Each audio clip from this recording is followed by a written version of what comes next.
ಎಲ್ರಿಗೂ ನಮಸ್ಕಾರ. ಇವತ್ತು ನಾನು ಕೇರಳದ ವಯನಾಡ್ ಬಗ್ಗೆ 3 ಡೇಸ್ ಟ್ರಿಪ್ ಪ್ಲಾನ್ ಅನ್ನ ಈ ವಿಡಿಯೋದಲ್ಲಿ ಕವರ್ ಮಾಡ್ತಾ ಇದ್ದೀನಿ. ಈ ವಿಡಿಯೋದಲ್ಲಿ ನಾನು ಏನೆಲ್ಲ ತಿಳಿಸ್ಕೊಡ್ತೀನಿ ಅಂದ್ರೆ ಬಜೆಟ್ ರೂಮ್ಸ್ ಬಗ್ಗೆ ತಿಳ್ಕೊಳ್ಳೋಣ, ಹಾಗೆ ಬೆಸ್ಟ್ ರೆಸ್ಟೋರೆಂಟ್ಸ್ ಬಗ್ಗೆ ತಿಳ್ಕೊಳ್ಳೋಣ, ಮತ್ತು ಬೈಕ್ ರೆಂಟಲ್ಸ್ ಬಗ್ಗೆ ತಿಳಿಸ್ಕೊಡ್ತೀನಿ, ಹಾಗೆ ಟ್ರಾನ್ಸ್ಪೋರ್ಟೇಷನ್ ಬಗ್ಗೆ ಕೂಡ ತಿಳ್ಕೊಳ್ಳೋಣ, ಮತ್ತು 3 ದಿನಗಳಲ್ಲಿ 13 ಜಾಗಗಳಿಗೆ ನೀವು ವಿಸಿಟ್ ಮಾಡಬಹುದು. ಇದೆಲ್ಲ ಯಾವುವು ಅಂತ ತಿಳಿಸ್ಕೊಡ್ತೀನಿ. ಹಾಗೆ ಈ 13 ಜಾಗಗಳ ಇಂಪಾರ್ಟೆನ್ಸ್ ಅನ್ನು ಕೂಡ ಈ ವಿಡಿಯೋದಲ್ಲಿ ನಾನು ಕವರ್ ಮಾಡ್ತೀನಿ. ಹಾಗೆ ವಯನಾಡಿಗೆ ಹೋಗ್ಲಿಕ್ಕೆ ಬೆಸ್ಟ್ ಟೈಮ್ ಯಾವುದು ಅಂತ ಕೂಡ ನೋಡೋಣ. ಹಾಗಾಗಿ ಈ ವಿಡಿಯೋ ನಿಮಗೆ ತುಂಬ ಹೆಲ್ಪ್ ಆಗುತ್ತೆ. ಸೊ ಈಗಲೇ ಈ ಚಾನಲ್ಗೆ ಸಬ್ಸ್ಕ್ರೈಬ್ ಆಗಿ, ಆದ್ರಿಂದ ನೀವು ಇನ್ನಷ್ಟು ಈ ರೀತಿಯಾದ ಇನ್ಫಾರ್ಮೇಟಿವ್ ವಿಡಿಯೋಸನ್ನು ನೋಡಬಹುದು. ಹಾಗೆ ಇದನ್ನು ನಿಮ್ಮ ಫ್ರೆಂಡ್ಸ್ ಆ್ಯಂಡ್ ಫ್ಯಾಮಿಲಿಗೆ ಶೇರ್ ಮಾಡಿ ಮತ್ತು ಲೈಕ್ ಮಾಡಲಿಕ್ಕೆ ಮರಿಬೇಡಿ. ಕೇರಳದ ಪ್ರಕೃತಿ ಮಡಿಲಲ್ಲಿರುವ ವಯನಾಡಿನ ಸೌಂದರ್ಯವನ್ನು ನೀವು ಕಣ್ತುಂಬಿಸ್ಕೊಳ್ಬೇಕು ಅಂದರೆ ಅಲ್ಲಿಗೇನೆ ಭೇಟಿ ನೀಡಬೇಕು. ಪ್ರಕೃತಿ ಸೌಂದರ್ಯ, ಪರ್ವತ ಶ್ರೇಣಿಗಳು, ಜಲಪಾತಗಳು, ಸಾಹಸ ಕ್ರೀಡೆಗಳಿಗೆ ವಯನಾಡು ಸೂಕ್ತವಾದ ತಾಣ ಅಂತಾನೆ ಹೇಳಬಹುದು. ವಯನಾಡಂತೂ ಕೇರಳದ ಪ್ರಮುಖ ಪ್ರವಾಸಿ ತಾಣ ಕೂಡ ಹೌದು. ನಿಮ್ಮ ರಜಾದಿನಗಳಲ್ಲಿ ಹಚ್ಚ ಹಸಿರಿನಿಂದ ಕೂಡಿರುವ ವಯನಾಡಿಗೆ ಭೇಟಿ ನೀಡೋದಂತೂ ಬಹಳ ಸೂಕ್ತ ಅಂತಾನೆ ಹೇಳಬಹುದು. ಇದಂತೂ ಚಹಾ ತೋಟಗಳಿಂದ ಕೂಡಿರೋದ್ರಿಂದ ಇಲ್ಲಿ ನೀವು ವಿವಿಧವಾದ ರುಚಿಕರವಾದ ಚಹಾಗಳನ್ನ ಟೇಸ್ಟ್ ಮಾಡಬಹುದು. ಆದ್ರಿಂದ ಇಷ್ಟು ಸುಂದರವಾದ ವಯನಾಡಿಗೆ ನೀವು ಒಮ್ಮೆಯಾದ್ರೂ ಭೇಟಿ ನೀಡಲೇಬೇಕು. ಬೆಂಗಳೂರಿಂದ ವಯನಾಡಿಗಂತೂ 280 ಕಿಲೋಮೀಟರ್ಸ್ ಆಗುತ್ತೆ. ಈಗ ಇಲ್ಲಿಗೆ ನಾವು ಮೊದಲನೇದಾಗಿ ಬೈಕ್ ರೆಂಟಲ್ಸ್ ಬಗ್ಗೆ ತಿಳ್ಕೊಳ್ಳೋದಾದ್ರೆ, ವಯನಾಡಿಂದ 27 ಕಿಲೋಮೀಟರ್ಗಳಷ್ಟು ದೂರ ಇರುವಂತಹ ವಯನಾಡ್ ಬೈಕ್ ರೆಂಟಲ್ಸ್ಗೆ ನೀವು ರೀಚ್ ಆಗಬೇಕಾಗುತ್ತೆ. ಹಾಗೆ ವಯನಾಡಲ್ಲಿ ಸ್ವಲ್ಪ ಜಾಗಗಳೆಲ್ಲ ದೂರನೇ ಇರುತ್ತೆ, ಅಂದರೆ ರೂಮ್ಸ್ ಕೂಡ ನಿಮಗೆ ಸ್ವಲ್ಪ ದೂರನೇ ಸಿಗೋದು. ಅಟ್ಲೀಸ್ಟ್ ನೀವೊಂದು 10ರಿಂದ 15 ಕಿಲೋಮೀಟರ್ಗಳಷ್ಟು ದೂರ ಹೋಗಬೇಕಾಗತ್ತೆ ರೂಮ್ಸನ್ನು ರೀಚ್ ಆಗಲಿಕ್ಕಾಗಿ. ಸೊ ಈ ಒಂದು ಬೈಕ್ ರೆಂಟಲ್ಗೆ ನೀವು ರೀಚ್ ಆಗಬಹುದು. ಅಥವಾ ವಯನಾಡಿಂದ 17 ಕಿಲೋಮೀಟರ್ಗಳಷ್ಟು ದೂರ ಇರುವಂತಹ ರಾಯಲ್ ಬ್ರದರ್ಸ್ ಬೈಕ್ ರೆಂಟಲ್ಗೆ ನೀವು ರೀಚ್ ಆಗಬಹುದು. ಇಲ್ಲೂ ಕೂಡ ನೀವು ಬೈಕನ್ನು ರೆಂಟಲ್ಗೆ ತಗೋಬಹುದು. ಇಲ್ಲಿ ಒಂದು ದಿವಸಕ್ಕೆ 500 ರೂಪಾಯಿಂದ 600 ರೂಪಾಯಿವರೆಗೂ ಚಾರ್ಜ್ ಮಾಡಿ. ವಯನಾಡಿಗೆ ಹೋಗ್ಲಿಕ್ಕೆ ನಿಮಗೆ ಟ್ರಾನ್ಸ್ಪೋರ್ಟೇಷನ್ ಅನ್ನು ನೋಡೋದಾದ್ರೆ ನಿಮ್ಮ ಓನ್ ವೆಹಿಕಲ್ಸ್ ಮೂಲಕ ನೀವು ಆರಾಮಾಗಿ ವಯನಾಡಿಗೆ ರೀಚ್ ಆಗಬಹುದು. ಅಥವಾ ನೀವು ಬೇರೆ ಟ್ರಾನ್ಸ್ಪೋರ್ಟೇಷನ್ ಅನ್ನು ನೋಡ್ತಾ ಇದ್ದೀರಾ ಅಂದರೆ ನೀವು ಬಸ್ಗಳ ಮೂಲಕ ರೀಚ್ ಆಗಬಹುದು. ಆದರೆ ನೀವು ಪ್ರೈವೇಟ್ ಬಸ್ಗಳನ್ನು ಮೊದಲೇ ಬುಕ್ ಮಾಡಿಕೊಂಡು ಹೋಗಬೇಕಾಗತ್ತೆ. ಯಾಕಂದರೆ ಇಲ್ಲಿ ನಿಮಗೆ ಬಸ್ ಫೆಸಿಲಿಟೀಸ್ ಇಲ್ಲ ವಯನಾಡಿಗೆ ಅಷ್ಟು ಬೆಂಗಳೂರಿಂದ. ಸೊ ಆದ್ದರಿಂದ ನೀವು ಪ್ರೈವೇಟ್ ಬಸ್ಗಳನ್ನು ಬುಕ್ ಮಾಡಿಕೊಂಡು ಹೋಗಬಹುದು. ಹಾಗೆ ನೀವು ಟ್ರೈನ್ ಮೂಲಕ ಹೋಗಬೇಕು ಅಂತ ಅಂದ್ಕೊಂಡಿದ್ರೆ ಟ್ರೈನ್ ಮೂಲಕ ಹೋಗಲಿಕ್ಕೆ ಆಗೋದಿಲ್ಲ ವಯನಾಡಿಗೆ, ನೀವು ಬಸ್ ಮೂಲಕ ಹೋಗಬೇಕು ಅಥವಾ ನಿಮ್ಮ ಓನ್ ವೆಹಿಕಲ್ಸ್ ಮೂಲಕನೇ ಹೋಗಬೇಕಾಗುತ್ತೆ. ಈಗ ವಯನಾಡಲ್ಲಿ ಮೊದಲನೇ ದಿವಸ ವಯನಾಡಿಂದ 19 ಕಿಲೋಮೀಟರ್ಗಳಷ್ಟು ದೂರ ಇರುವಂತಹ ಕುರುಂಬಲಕೊಟ್ಟ ವ್ಯೂ ಪಾಯಿಂಟ್ಗೆ ರೀಚ್ ಆಗಬೇಕು. ಇದಂತೂ ವಯನಾಡಲ್ಲಿ ವಂಡರ್ಫುಲ್ ವ್ಯೂ ಪಾಯಿಂಟ್ ಅಂತಾನೆ ಹೇಳಬಹುದು. ಇಲ್ಲಂತೂ ನಿಂತ್ಕೊಂಡು ನೀವು ವ್ಯೂಸ್ ನೋಡ್ತಾ ಇದ್ದ ಹಾಗೆ ನಿಮಗೆ ಇಡೀ ವಯನಾಡೇ ಕಾಣುತ್ತೆ. ಹಚ್ಚ ಹಸಿರಿನ ವಯನಾಡ್ ಈ ಒಂದು ವ್ಯೂ ಪಾಯಿಂಟಿಂದ ನಿಮಗೆ ಕಾಣಲು ಸಿಗುತ್ತೆ. ಆದರೆ ಇಲ್ಲಿಗೆ ನೀವು ಬೇಗ ಹೋಗಿ ರೀಚ್ ಆಗಬೇಕು. ಅಟ್ಲೀಸ್ಟ್ ಬೆಳಗ್ಗೆ 6 to 6:30 ಹಾಗೆ ನೀವು ಹೋದರೆ ಬೆಟ್ಟದ ಮೇಲೆ ವ್ಯೂ ಪಾಯಿಂಟ್ಸ್ ಅಂತೂ ನಿಮಗೆ ಅಷ್ಟೇ ಸುಂದರವಾಗಿ ಕಾಣುತ್ತೆ. ಇಲ್ಲಂತೂ ಮೈ ರೋಮಾಂಚನಗೊಳಿಸುವಂತಹ ವ್ಯೂಸ್ ನಿಮಗೆ ಸಿಗೋದ್ರಲ್ಲಿ ಡೌಟೇ ಇಲ್ಲ. ಈ ವ್ಯೂ ಪಾಯಿಂಟನ್ನು ನೀವು ನೋಡಾದ್ಮೇಲೆ ಇಲ್ಲಿಂದ 27 ಕಿಲೋಮೀಟರ್ಗಳಷ್ಟು ದೂರ ಹೋದರೆ ನಿಮಗೆ ಮಕ್ಕಿಯಾಡ್ ಮೀನ್ಮಟ್ಟಿ ಜಲಪಾತ ಸಿಗುತ್ತೆ. ಇಲ್ಲಿ ಗೂಗಲ್ ಮ್ಯಾಪ್ಸ್ ಯೂಸ್ ಮಾಡಬೇಕಾದ್ರೆ ಜಸ್ಟ್ ಮೀನ್ಮಟ್ಟಿ ವಾಟರ್ಫಾಲ್ಸ್ ಅಂತ ಹಾಕಬೇಡಿ, ಮಕ್ಕಿಯಾಡ್ ಅನ್ನೋ ಒಂದು ವರ್ಡನ್ನು ಕೂಡ ಆ್ಯಡ್ ಮಾಡಿ ಯೂಸ್ ಮಾಡಿ. ಸೊ ಅದರಿಂದ ನಿಮಗೆ ಕರೆಕ್ಟ್ ಲೊಕೇಶನ್ಸ್ ತೋರಿಸುತ್ತೆ. ಇತ್ತೀಚೆಗೆ ಇಲ್ಲಿ ವಾಟರ್ಫಾಲ್ಸ್ಗೆ ರಿಸ್ಟ್ರಿಕ್ಷನ್ ಹಾಕಿದ್ದಾರೆ. ಇಲ್ಲಿ ಜನರು ಭೇಟಿ ನೀಡೋ ಹಾಗಿಲ್ಲ ಅಂತ ಹೇಳ್ತಾ ಇದ್ದಾರೆ. ಬಟ್ ಸ್ಟಿಲ್ ನೀವು ಇಲ್ಲಿಗೆ ರೀಚ್ ಆಗಿಬಿಟ್ಟು ಅಲ್ಲಿ ಕೇಳಿ ನೋಡಬಹುದು. ಅಕಸ್ಮಾತ್ ರಿಸ್ಟ್ರಿಕ್ಟ್ ಮಾಡ್ತಾ ಇಲ್ಲ ಅಂದರೆ ನೀವು ಭೇಟಿ ನೀಡಬಹುದು. ಇಲ್ಲಿ ಎಂಟ್ರಿ ಫೀಸ್ ಕೂಡ ಕಟ್ಟಬೇಕಾಗತ್ತೆ. ಅಡಲ್ಟ್ಸ್ಗಾದರೆ 50 ರೂಪಾಯಿ, ಹಾಗೆ ಮಕ್ಕಳಿಗಾದರೆ 30 ರೂಪಾಯಿನ ಚಾರ್ಜ್ ಮಾಡ್ತಾರೆ. ಇಲ್ಲಿ ಯಾಕೆ ರಿಸ್ಟ್ರಿಕ್ಷನ್ ಹಾಕಿದ್ದಾರೆ ಅಂದರೆ ಇಲ್ಲಿರುವಂತಹ ವೈಲ್ಡ್ ಆ್ಯನಿಮಲ್ಸ್ ಜನರ ಮೇಲೆ ಅಟ್ಯಾಕ್ ಮಾಡ್ತಾ ಇರೋದ್ರಿಂದ ಇದನ್ನ ರಿಸ್ಟ್ರಿಕ್ಟ್ ಮಾಡ್ತಾ ಇದ್ದಾರೆ. ಅಕಸ್ಮಾತ್ ಏನಾದರೂ ಬಿಡ್ತಾ ಇಲ್ಲ ಅಂದರೆ ಅಲ್ಲೇ ಅಕ್ಕಪಕ್ಕ ನಿಮಗೆ ಟೀ ಪ್ಲಾಂಟೇಶನ್ಸ್ ತುಂಬಾ ಒಳ್ಳೆ ವ್ಯೂಸನ್ನು ಕೊಡ್ತವೆ. ಸೊ ಅಲ್ಲೇ ನೀವು ಸಾಕಷ್ಟು ಟೈಮನ್ನು ಸ್ಪೆಂಡ್ ಮಾಡಬಹುದು. ಇದಾದಮೇಲೆ ಇಲ್ಲಿಂದ ನೀವು 23 ಕಿಲೋಮೀಟರ್ಗಳಷ್ಟು ದೂರ ಹೋದರೆ ಬಾಣಾಸುರ ಸಾಗರ ವ್ಯೂ ಪಾಯಿಂಟ್ ಸಿಕ್ಕತ್ತೆ. ಇದಂತೂ ಒಂದು ಬ್ರೆತ್ ಟೇಕಿಂಗ್ ವ್ಯೂ ಪಾಯಿಂಟ್ ಅಂತಾನೆ ಹೇಳಬಹುದು. ವಯನಾಡಲ್ಲಿ ಇದೊಂದು ಫೇಮಸ್ ಟೂರಿಸ್ಟ್ ಸ್ಪಾಟ್ ಕೂಡ ಹೌದು. ಇಲ್ಲಿ ಬೇಕಾದರೆ ಬೋಟಿಂಗ್ ಕೂಡ ಮಾಡಬಹುದು. ಇದಂತೂ ಏಷ್ಯಾದಲ್ಲೇ 2ನೇ ಅತಿ ದೊಡ್ಡ ಡ್ಯಾಮ್ ಎಂಬ ಹೆಗ್ಗಳಿಕೆಗೂ ಕೂಡ ಪಾತ್ರವಾಗಿದೆ. ಹಾಗೆ ಇಲ್ಲಿ ನಿಂತು ನೋಡುವ ವ್ಯೂಸ್ ಅಂತೂ ನಿಮಗೆ ತುಂಬ ಚೆನ್ನಾಗಿ ಅನಿಸುತ್ತೆ. ನೀಲಿ ಆಕಾಶ, ಹಾಗೆ ಅಕ್ಕಪಕ್ಕದಲ್ಲಿ ಹಚ್ಚ ಹಸಿರು, ಹಾಗೆ ಬೆಟ್ಟ ಗುಡ್ಡಗಳು, ನಿಮಗೆ ವ್ಯೂ ಪಾಯಿಂಟ್ಸ್ ತುಂಬಾ ಚೆನ್ನಾಗಿರುತ್ತೆ ಇಲ್ಲಿ ಹೋದಾಗ. ಇಲ್ಲಿಗೆ ನಿಮ್ಮ ಫಸ್ಟ್ ಡೇ ಟ್ರಿಪ್ ಕಂಪ್ಲೀಟ್ ಆಗುತ್ತೆ. ಇಲ್ಲಿಂದ ನೀವು ನಿಮ್ಮ ರೂಮ್ಸಿಗೆ ಹೋಗಿ ರೆಸ್ಟ್ ಮಾಡಬಹುದು. ಎರಡನೇ ದಿವಸ ವಯನಾಡಿಂದ 25 ಕಿಲೋಮೀಟರ್ಗಳಷ್ಟು ದೂರ ಇರುವಂತಹ ಇಡಕ್ಕಲ್ ಕೇವ್ಸ್ಗೆ ನೀವು ರೀಚ್ ಆಗಿ. ಇಲ್ಲೇ ನೋಡಿ ಕನ್ನಡದ ಎಡಕಲುಗುಡ್ಡ ಮೂವಿ ಶೂಟಿಂಗ್ ಆಗಿದ್ದು. ಈ ಎಡಕಲ್ ಗುಹೆಗಳಂತೂ ವಯನಾಡಲ್ಲಿ ಅತ್ಯಂತ ಭೇಟಿ ನೀಡುವ ಪ್ರವಾಸಿ ತಾಣವಾಗಿದೆ. ಈ ಗುಹೆಗಳಂತೂ ಸುಮಾರು 4000 ಅಡಿಗಳಷ್ಟು ಎತ್ತರದಲ್ಲಿದೆ. ಈ ಎಡಕಲ್ ಗುಹೆಗಳ ಬಗ್ಗೆ ಸಾಕಷ್ಟು ದಂತಕಥೆಗಳೇ ಇವೆ. ಒಬ್ಬರ ಪ್ರಕಾರ ಭಗವಾನ್ ಶ್ರೀರಾಮನ ಪುತ್ರರಾದ ಲವಾಕುಶರು ಎಸೆದ ಬಾಣಗಳಿಂದ ಈ ಗುಹೆಗಳು ರೂಪುಗೊಂಡಿದ್ದು ಅಂತ ಹೇಳಲಾಗುತ್ತೆ. ಹಾಗೆ ಈ ಕೇವ್ ಒಳಗಡೆ ಹೋಗ್ತಾ ಇದ್ದ ಹಾಗೆ ನಿಮಗೆ ಸಪೋರ್ಟ್ಗೋಸ್ಕರ ಅಂದ್ಬಿಟ್ಟು ಐರನ್ ರಾಡ್ಸನ್ನು ಹಾಕಿದ್ದಾರೆ, ನಿಮಗೆ ಸಪೋರ್ಟ್ಗಿರಲಿ ನಡೆದಾಡೋಕ್ಕೆ ಅಲ್ಲಿ ಅಂತ. ಹಾಗೆ ಇಲ್ಲಿ ಮೆಟ್ಲುಗಳನ್ನು ಕೂಡ ನಿರ್ಮಾಣ ಮಾಡಿದ್ದಾರೆ. ಇಲ್ಲಂತೂ ನೀವು ಸಾಕಷ್ಟು ಬೃಹತ್ ಗಾತ್ರದ ಬಂಡೆ ಕಲ್ಲುಗಳನ್ನು ಕಾಣಬಹುದು. ಹಾಗೆ ಮುಂದೆ ಹೋಗ್ತಾ ಹೋಗ್ತಾ ನಿಮಗೆ ನವಶಿಲಾಯುಗಕ್ಕೆ ಸೇರಿದ ರೇಖಾಚಿತ್ರಗಳು ಕೂಡ ಕಾಣಲು ಸಿಗ್ತವೆ. ಇಲ್ಲಿನ ಒಂದು ಕೊಠಡಿ ಒಳಗಡೆ ಕಲ್ಲಿನ ಗೋಡೆಗಳ ಮೇಲೆ ಕ್ರಿಸ್ತಪೂರ್ವ 6000ಕ್ಕೂ ಹಿಂದಿನ ನವಶಿಲಾಯುಗಕ್ಕೆ ಸೇರಿದ ಹಲವಾರು ರೇಖಾಚಿತ್ರಗಳನ್ನ ನೀವು ಕಾಣಬಹುದು. ಹಾಗೆ ಮತ್ತೊಂದೇನು ಅಂದ್ರೆ ಪುರಾತತ್ವ ತಜ್ಞರ ಪ್ರಕಾರ ಈ ಸ್ಥಳ ಅಂತೂ ಮಾನವ ವಾಸಸ್ಥಳದ ಆರಂಭಿಕ ಕೇಂದ್ರಗಳಲ್ಲಿ ಒಂದು ಅಂತ ಕಂಡುಹಿಡಿದಿದ್ದಾರೆ. ಈ ಕೇವನ್ನ ಕಂಪ್ಲೀಟ್ ಆಗಿ ನೀವು ಎಕ್ಸ್ಪ್ಲೋರ್ ಮಾಡಬೇಕು ಅಂದ್ರೆ 45 ನಿಮಿಷದಿಂದ ಒಂದು 1 ಅವರ್ವರೆಗೂ ಆಗುತ್ತೆ. ಸೊ ಈ ಕೇವ್ಸ್ ಅನ್ನ ನೀವು ಎಕ್ಸ್ಪ್ಲೋರ್ ಮಾಡಾದ್ಮೇಲೆ ಇಲ್ಲಿಂದ 17 ಕಿಲೋಮೀಟರ್ಗಳಷ್ಟು ದೂರ ಹೋದ್ರೆ ನಿಮಗೆ ನೀಲಿಮಾಲಾ ವ್ಯೂ ಪಾಯಿಂಟ್ ಸಿಗುತ್ತೆ. ಈ ವ್ಯೂ ಪಾಯಿಂಟ್ಗೆ ನೀವು ಅಕಸ್ಮಾತ್ ಏನಾದರೂ ಮಳೆಗಾಲದಲ್ಲಿ ಹೋಗ್ಬಿಟ್ರೆ ನೋಡಕ್ ಆಗೋದೇ ಇಲ್ಲ. ನೀವೇನಾದರೂ ಕಾರ್ ತಗೊಂಡು ಹೋಗ್ತೀರಾ ಅಂದ್ರೆ ಇಲ್ಲಿ ಹೋಗ್ಲಿಕ್ಕಾಗಲ್ಲ. ರೋಡ್ ಅಂತೂ ತುಂಬಾನೇ ಚಿಕ್ಕದಾಗಿದೆ. ಹಾಗೆ ಕರ್ವಿಂಗ್ಸ್ ಅಲ್ಲೂ ಕೂಡ ನಿಮಗೆ ತುಂಬಾನೇ ಚಿಕ್ಕದು, ಎರಡೆರಡು ಗಾಡಿ ಹೋಗ್ಲಿಕ್ಕೆ ಆಗೋದಿಲ್ಲ. ನೀವು 2 ವೀಲರ್ಸ್ ಅಲ್ಲಿ ಟ್ರಾವೆಲ್ ಮಾಡೋದು ಇಲ್ಲಿ ಬಹಳ ಬೆಸ್ಟ್ ಅಂತ ಹೇಳ್ತೀನಿ. 2 ವೀಲರ್ಸ್ ಅಲ್ಲಿ ನೀವು ಹೋದ್ರೆ ಎಂಡ್ ಪಾಯಿಂಟ್ ವರೆಗೂ ರೀಚ್ ಆಗಬಹುದು. ಸೊ ಅದಕ್ಕೆ ನೀವು ಆದಷ್ಟು ಮಳೆ ನಿಂತಾದ್ಮೇಲೆ ಹೋಗಿ, ಯಾಕಂದರೆ ಇಲ್ಲಿ ತುಂಬಾ ಜಾರತ್ತೆ. ಹಾಗೂ ವ್ಯೂ ಪಾಯಿಂಟ್ಸನ್ನು ನೋಡಲಿಕ್ಕೆ ಒಂದು 10 ನಿಮಿಷ ನೀವು ನಡಿಬೇಕಾಗತ್ತೆ. ಮತ್ತು ಇಲ್ಲಿ ತುಂಬಾ ಸ್ಟೀಪ್ ಆಗಿರೋದ್ರಿಂದ ನಿಮಗೆ ಜಾರೋ ಚಾನ್ಸಸ್ ಜಾಸ್ತಿ ಇರುತ್ತೆ. ಅದರಿಂದ ನೀವು ಟ್ರೆಕ್ಕಿಂಗ್ ಶೂಸನ್ನು ಹಾಕೊಳ್ಳಿಕ್ಕೆ ಮರೀಲೇಬಾರ್ದು. ಇಲ್ಲಿಗೆ ಹೋಗಿ ರೀಚ್ ಆಗೋ ದಾರಿನೇ ಅತ್ಯಂತ ಸುಂದರ ಅಂತ ಹೇಳಬಹುದು. ಹಾಗೆ ಈ ವ್ಯೂ ಪಾಯಿಂಟಿಂದ ನಿಮಗೆ ಸಾಕಷ್ಟು ಬಾರಿ ಮೀನ್ಮಟ್ಟಿ ವಾಟರ್ಫಾಲ್ಸ್ ಕೂಡ ಕಾಣುತ್ತೆ.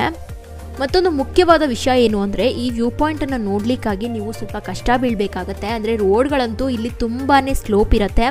ಹಾಗೆ ತುಂಬ ಕಷ್ಟ ಆಗುತ್ತೆ ನಿಮಗೆ ಡ್ರೈವಿಂಗಲ್ಲಿ. ಕಾರ್ಗಳಂತೂ ಇಲ್ಲಿ ಹೋಗೋದೇ ಇಲ್ಲ. ನೀವು ತುಂಬ ಹಿಂದೆನೇ ನಿಲ್ಲಿಸ್ಬಿಟ್ಟು ಒಂದು ಸ್ವಲ್ಪ ಹೊತ್ತು ಟ್ರೆಕ್ಕಿಂಗ್ ಮಾಡಬೇಕಾಗತ್ತೆ.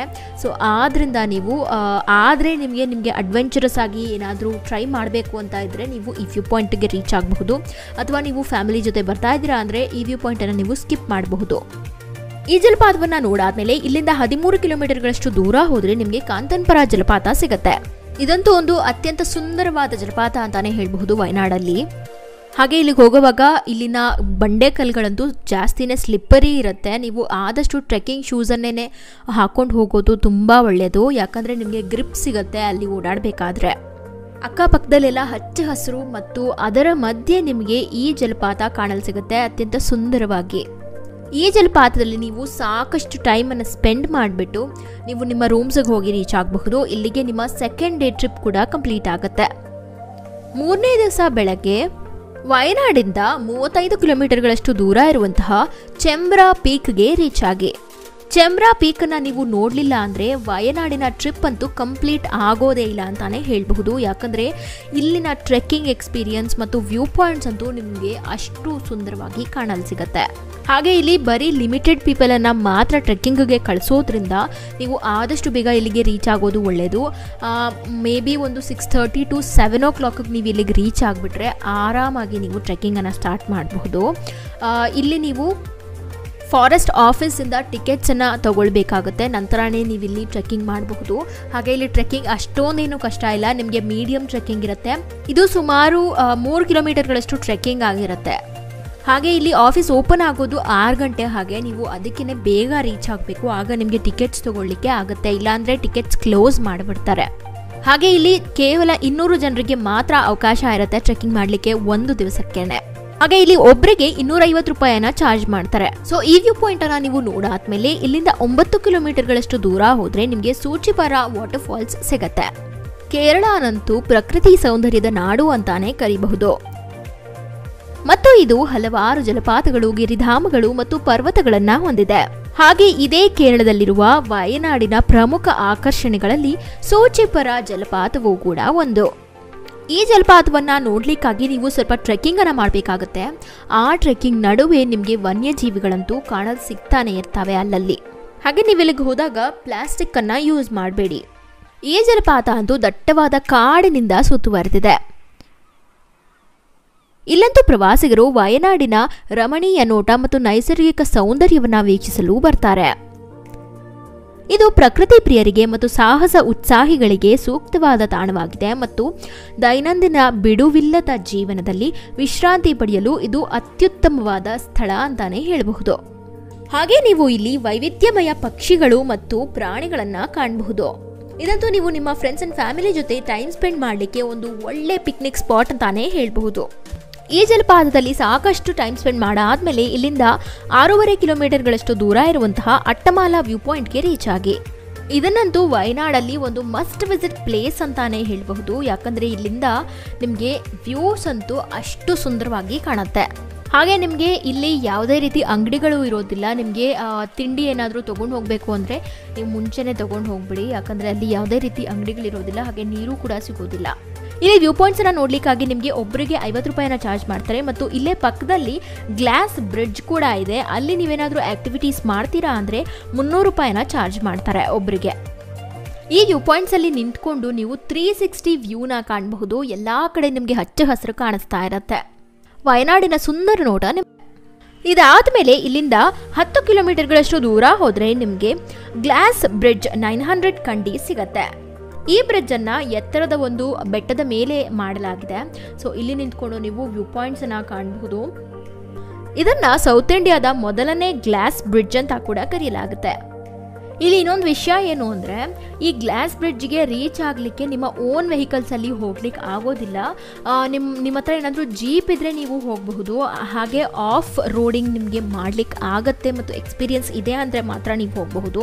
ಅಕಸ್ಮಾತ್ ಆ ಥರ ಇಲ್ಲ, ಕಾರ್ಗಳಿಗೆ ಗ್ರೌಂಡ್ ಕ್ಲಿಯರೆನ್ಸ್ ಇಲ್ಲ ಅಂತ ಆದರೆ ನೀವು 2 ಕಿಲೋಮೀಟರ್ಗಳ ಹಿಂದೆನೇ ನೀವು ಕಾರ್ ಪಾರ್ಕಿಂಗನ್ನು ಮಾಡಿಬಿಡ್ಬೇಕಾಗತ್ತೆ. ಸೊ ಅಲ್ಲೇ ನೀವು ಟಿಕೆಟ್ಸ್ ಕೌಂಟರ್ಗಳಲ್ಲಿ ಟಿಕೆಟ್ ಹಣ ತೊಗೊಳ್ಬೇಕಾಗತ್ತೆ. ಒಬ್ಬರಿಗೆ ಇಲ್ಲಿ 200 ರೂಪಾಯಿನ ಚಾರ್ಜ್ ಮಾಡ್ತಾರೆ. ಅಲ್ಲಿಂದ ನಿಮ್ಮನ್ನ ಜೀಪಲ್ಲಿ ಕರ್ಕೊಂಡು ಹೋಗ್ತಾರೆ. ಪಾರ್ಕಿಂಗ್ ಸ್ಲಾಟಿಂದ ನಿಮಗೆ 6 ಕಿಲೋಮೀಟರ್ಗಳಷ್ಟು ಆಫ್ ರೋಡಿಂಗ್ ಇರುತ್ತೆ. ಜೀಪಲ್ಲಿ ಕರ್ಕೊಂಡು ಹೋಗ್ತಾರೆ. ಸೊ ವ್ಯೂ ಪಾಯಿಂಟ್ಸು ತುಂಬಾ ಚೆನ್ನಾಗಿರುತ್ತೆ. ಬಟ್ ಇಲ್ಲಿ ದುಡ್ಡು ಅಷ್ಟೊಂದು ಕೊಡೋದೇನು ಬೇಕಾಗಿರಲಿಲ್ಲ ಅಂತ ಕೂಡ ಅನಿಸುತ್ತೆ. ಬಟ್ ನಿಮಗೆ ವ್ಯೂ ಪಾಯಿಂಟ್ಸ್ ನೋಡಬೇಕು, ವಯನಾಡಲ್ಲಿ ಗ್ಲಾಸ್ ಬ್ರಿಡ್ಜನ್ನು ಎಕ್ಸ್ಪೀರಿಯನ್ಸ್ ಮಾಡಬೇಕು, ಅಲ್ಲಿ ಹೋಗಿ ಆ್ಯಕ್ಟಿವಿಟೀಸ್ ಆಡಬೇಕು ಅಂತ ಏನಾದರೂ ಇದ್ದರೆ ನೀವು ಆರಾಮಾಗಿ ಹೋಗಿ ಇಲ್ಲಿ ವ್ಯೂ ಪಾಯಿಂಟ್ಸ್ ನೋಡ್ಕೊಳ್ಬಹುದು. ಹಾಗೆ ಜೀಪ್ ರೈಡನ್ನು ಮಾಡಬಹುದು. ಈ ಗ್ಲಾಸ್ ಬ್ರಿಡ್ಜ್ ಎಕ್ಸ್ಪೀರಿಯನ್ಸ್ ಆದಮೇಲೆ ಇಲ್ಲಿಂದ ನೀವು 23 ಕಿಲೋಮೀಟರ್ಗಳಷ್ಟು ದೂರ ಹೋದರೆ ಕರಪುಳ ಡ್ಯಾಮ್ ಸಿಗತ್ತೆ. ಈ ಡ್ಯಾಮ್ನಂತೂ ಭಾರತದ ಅತಿ ದೊಡ್ಡ ಡ್ಯಾಮ್ಗಳಲ್ಲಿ ಒಂದು ಅಂತ ಕರೆಯಲಾಗುತ್ತೆ. ಈ ಡ್ಯಾಮ್ನ ಅಕ್ಕಪಕ್ಕ ಅದು ನಿಮಗೆ ಹಚ್ಚ ಹಸಿರೇ ತುಂಬಿರುತ್ತೆ. ಹಾಗೆ ಡ್ಯಾಮಲ್ಲಿ ಏನಾದರೂ ವಾಟರ್ ಫ್ಲೋ ಇದ್ದರೆ ನಿಮಗೆ ಕಾಣಲಿಕ್ಕೆ ಇನ್ನೂ ತುಂಬ ಸೊಗಸಾಗಿ ಕಾಣುತ್ತೆ. ಹಾಗೆ ಇಲ್ಲಿಗೆ ಹೋಗಲಿಕ್ಕೆ ನಿಮಗೆ ಒಬ್ಬರಿಗೆ 30 ರೂಪಾಯಿನ ಚಾರ್ಜ್ ಮಾಡ್ತಾರೆ ಮತ್ತು ಮಕ್ಕಳಾದರೆ ಒಬ್ಬರಿಗೆ 10 ರೂಪಾಯಿನ ಚಾರ್ಜ್ ಮಾಡ್ತಾರೆ. ಹಾಗೆ ಬೋಟಿಂಗ್ ಕೂಡ ನೀವು ಇಲ್ಲಿ ಮಾಡಬಹುದು. ಇಲ್ಲಿಗೆ ವಯನಾಡಿನ 3 ದಿನಗಳ ಟ್ರಿಪ್ ಕಂಪ್ಲೀಟ್ ಆಗುತ್ತೆ. ಸೊ ಈಗಾಗಲೇ ನಿಮಗೆ ಹೇಳಿದ್ದೆ ನಾನು, ವಯನಾಡಲ್ಲಿ ನಿಮಗೆ ರೂಮ್ಸ್ ಬೇಕಾದರೆ ಯಾವುದು ತಗೊಳ್ಬಹುದು ಅಂತ ಹೇಳ್ತೀನಿ ಅಂತ. ಸೊ ವಯನಾಡಿಂದ 13 ಕಿಲೋಮೀಟರ್ಗಳಷ್ಟು ದೂರ ಇರುವಂತಹ ನವರಂಗ್ ವಿಲ್ಲಾಗೆ ನೀವು ರೀಚ್ ಆಗಬಹುದು. ಇಲ್ಲಿ ಒಂದು ದಿವಸಕ್ಕೆ 1800ರಿಂದ 2500ವರೆಗೂ ಚಾರ್ಜ್ ಮಾಡ್ತಾರೆ. ಹಾಗೆ ವಯನಾಡಿಂದ 2 ಕಿಲೋಮೀಟರ್ಗಳಷ್ಟು ದೂರ ಇರುವಂತಹ ಡ್ರೀಮ್ ಕನೆಕ್ಟ್ ಹೋಮ್ ಸ್ಟೇಗೂ ಕೂಡ ನೀವು ರೀಚ್ ಆಗಬಹುದು. ಇಲ್ಲಿ ದಿವಸಕ್ಕೆ 1500 ರೂಪಾಯಿಂದ 2000 ರೂಪಾಯಿವರೆಗೂ ಚಾರ್ಜ್ ಮಾಡ್ತಾರೆ. ಮತ್ತೊಂದು ರೂಮ್ ವಯನಾಡಿಂದ 13 ಕಿಲೋಮೀಟರ್ಗಳಷ್ಟು ದೂರ ಇರುವಂತಹ ಹೋಟೆಲ್ ಪರ್ಲ್ ವ್ಯೂ ರೆಸಿಡೆನ್ಸಿಗೆ ನೀವು ರೀಚ್ ಆಗಬಹುದು. ಇಲ್ಲಿ ದಿವಸಕ್ಕೆ 1000 ರೂಪಾಯಿಂದ 2000 ರೂಪಾಯಿವರೆಗೂ ಚಾರ್ಜ್ ಮಾಡ್ತಾರೆ. ವಯನಾಡಲ್ಲಿ ಊಟ ತಿಂಡಿ ಮಾಡಲಿಕ್ಕೆ ನೀವು ರೆಸ್ಟೋರೆಂಟ್ಸನ್ನು ನೋಡ್ತಾ ಇದ್ದೀರಾ ಅಂದರೆ ವಯನಾಡಿಂದ 13 ಕಿಲೋಮೀಟರ್ಗಳಷ್ಟು ದೂರ ಇರುವಂತಹ ಉಡುಪಿ ಪ್ಯೂರ್ ವೆಜಿಟೇರಿಯನ್ ರೆಸ್ಟೋರೆಂಟ್ಗೆ ನೀವು ರೀಚ್ ಆಗಬಹುದು. ಸೊ ವಯನಾಡಿಗೆ ಹೋಗಲಿಕ್ಕೆ ಬೆಸ್ಟ್ ಟೈಮ್ ಯಾವುದಪ್ಪ ಅಂತ ನೀವು ಕೇಳೋದಾದರೆ ಸೆಪ್ಟೆಂಬರ್ ಎಂಡಿಂಗಿಂದ ಹೋಗಬಹುದು, ಅಥವಾ ನೀವು ಅಕ್ಟೋಬರಿಂದ ಸ್ಟಾರ್ಟ್ ಮಾಡಿ ಫೆಬ್ರವರಿ ಒಳಗಡೆ ರೀಚ್ ಆಗಬಹುದು. ಆಗ ನಿಮಗೆ ಜಲಪಾತಗಳು ಕೂಡ ಕಾಣಲು ಸಿಗ್ತವೆ. ವಯನಾಡಲ್ಲಿ ನಿಮಗೆ ವಾಟರ್ಫಾಲ್ಸ್ ಕಾಣಿಸ್ಬೇಕು ಅಂದರೆ ನೀವು ಆದಷ್ಟು ಜನವರಿ ಒಳಗಡೆ ಹೋದರೆ ಒಳ್ಳೆಯದು. ಆಗ ನಿಮಗೆ ಕಾಣಲಿಕ್ಕೆ ತುಂಬ ಚೆನ್ನಾಗಿ ಅನ್ಸುತ್ತೆ. ಸೊ ಇದಾಗಿತ್ತು ವಯನಾಡಿನ 3 ದಿನಗಳ ಪ್ರವಾಸದ ಪ್ಲ್ಯಾನ್. ಸೊ ಈ ವಿಡಿಯೋ ನಿಮಗೆ ಇಷ್ಟ ಆಗಿದೆ ಅಂತ ನಾನು ಭಾವಿಸ್ತೀನಿ. ಇಷ್ಟ ಆಗಿದ್ದಲ್ಲಿ ಈ ವಿಡಿಯೋಗೆ ಒಂದು ಲೈಕ್ ಕೊಡಿ. ಹಾಗೆ ನಮ್ಮ ಚಾನಲ್ಗೆ ಸಬ್ಸ್ಕ್ರೈಬ್ ಆಗೋದಕ್ಕೆ ಮಿಸ್ ಮಾಡಲೇಬೇಡಿ. ಮತ್ತು ಈ ವಿಡಿಯೋನ ನಿಮ್ಮ ಫ್ರೆಂಡ್ಸ್ ಆ್ಯಂಡ್ ಫ್ಯಾಮಿಲಿಗೆಲ್ಲ ಶೇರ್ ಮಾಡಿ. ಯಾರೆಲ್ಲ ವಯನಾಡಿಗೆ ಹೋಗಬೇಕು ಅಂತ ಪ್ಲ್ಯಾನ್ ಮಾಡ್ತಿದ್ದಾರೋ ಅವ್ರಿಗೆಲ್ಲ ಇದು ತುಂಬಾ ಹೆಲ್ಪ್ ಆಗುತ್ತೆ.